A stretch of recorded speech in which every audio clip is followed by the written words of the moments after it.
ડભોઈ ઉનાળાના પ્રારંભે જ ગરીબોના ફ્રીજ ગણાતા માટલાના બજારમાં મંદીનો માહોલ। આધુનિક ઉપકરણોના આક્રમક વચ્ચે પરંપરાગત માટીકામનો વ્યવસાય સંકટમાં, મહેનત વધી પણ વળતર ઘટ્યું। માટી સાથેના અતૂટ નાતાની કલા ડભોઈ શહેર અને આસપાસના ગ્રામ્ય વિસ્તારમાં ઉનાળાની દસ્તક સાથે જ માટીના વાસણો બનાવવાની પ્રક્રિયા તેજ બને છે।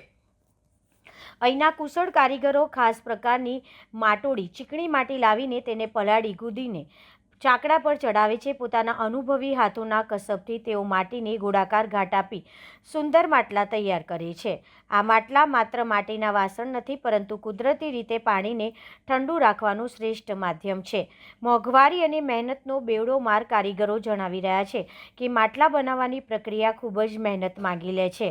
માટી લાવવાથી લઈને તેને પકવવા સુધીના ખર્ચમાં અને કાચા માલના ભાવમાં નોંધપાત્ર વધારો થયો છે। કલાકોની સખત મજૂરી બાદ તૈયાર થતા માટલાના વેચાણમાં આ વર્ષે શરૂઆતથી જ મંદી જોવા મળી રહી છે।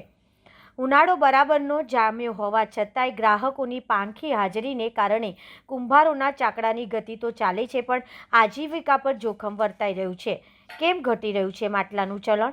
એક સમય હતો જ્યારે દરેકના ઘરમાં માટીનું માટલું શાન ગણાતું, પરંતુ બદલાતા સમય સાથે ચિત્ર બદલાયું છે।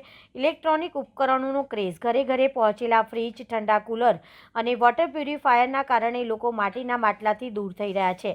આધુનિક જીવનશૈલી, શહેરીકરણ અને આધુનિક લાઇફસ્ટાઇલને કારણે પરંપરાગત વસ્તુઓનું સ્થાન ટેકનોલોજીએ લઈ લીધું છે।